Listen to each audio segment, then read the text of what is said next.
Η ελληνική σφαγή στην Αλβανία του 1914, η ξεχασμένη ιστορία ΤΑΦ Βιας και ΤΑΦ καταστροφή ΤΑΦ αλβανικές περιοχές.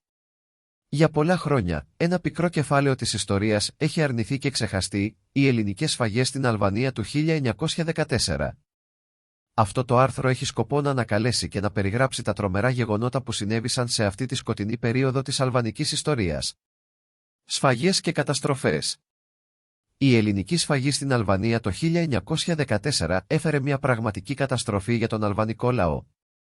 Σε αυτή την περίοδο, πολλά χωριά καταστράφηκαν και πάνω από 100.000 άνθρωποι αναγκάστηκαν να μεταναστεύσουν για να σώσουν τη ζωή τους. 11 αλβανικές επαρχίες τέθηκαν υπό πραγματική καταστροφή: Γκόρα, Ντεβόλη, Κορτσά, Κολόνια, Λεσκοβίκου, Γιαμέτη, Φρασέρι, Σκραπάρι, Τεπελένα, Κουρβελέσι και Αργυρόκαστρο. Οι επώδυνες λεπτομέρειες. Η σφαγή περιέλαμβανε φρικτές πράξεις όπως η σφαγή μωρών πετώντας τα σε πηγάδια, η βίαιη απομάκρυνση εγγύων γυναικών από τα ζωντανά παιδιά τους και η βάναυση διάλυση οικογενειών. Σε ορισμένες περιπτώσεις, οι Έλληνες αντάρτες προκάλεσαν πρωτοφανή βασανιστήρια σε ανυπεράσπιστους Αλβανούς. Αναλυτικά οι εκδηλώσεις. Στο Πέστα Τεπελένας Αλβανοί σφαγιάστηκαν από τους αντάρτες του Ιερού Τάγματος. Τα μωρά πνίγονταν και πετούσαν σε πηγάδια, ενώ οι έγκυες σκότωναν τα μωρά τους με μαχαίρια. Στο Λουάρα και στο Ερσέκε 14 παιδιά σφάχτηκαν με τρομερούς τρόπους.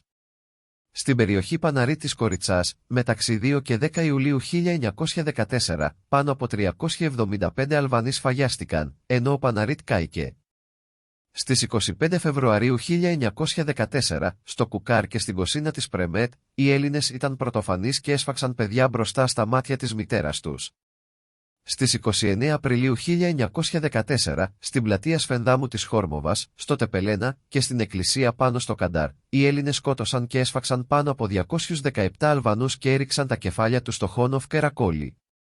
98 σπίτια κάηκαν και χιλιάδες βοηδοί κατασχέθηκαν. Η σημερινή ελληνική κυβέρνηση πρέπει να επιδείξει ιστορική ευθύνη και να απολογηθεί για τις σφαγές και τις βαρβαρότητες που διαπράχθηκαν κατά των Αλβανών σε αυτή τη σκοτεινή περίοδο της ιστορίας. Η αναγνώριση αυτών των γεγονότων είναι ένα σημαντικό βήμα προς τη συμφιλίωση και την ειρήνη μεταξύ των δύο λαών. Οι οικογένειες των θυμάτων θα πρέπει να αποζημιωθούν για τις ζημιές που υπέστησαν, είναι σημαντικά στοιχεία για τη διασφάλιση μιας υγιούς σχέσης μεταξύ των δύο χωρών. Από την άλλη πλευρά, η αλβανική κυβέρνηση θα πρέπει επίσης να καταβάλει συνεχείς προσπάθειες για να θυμάται και να καταγράφει τα τρομερά γεγονότα της ιστορίας και να επηρεάζει μια βαθιά αλλαγή στον τρόπο με τον οποίο γίνονται γνωστά και συζητούνται σε διεθνές επίπεδο. Όταν η ιστορία ξεχαστεί, υπάρχει ο κίνδυνος να επαναληφθούν τρομερά γεγονότα. Ως εκ τούτου, είναι σημαντικό τα μακάβρια γεγονότα να μην ξεχαστούν ποτέ και να χρησιμοποιηθούν ως μάθημα για το μέλλον, για την προώθηση της ειρήνης, της ανεκτικότητας και του σεβασμού μεταξύ των διαφορετικών λαών.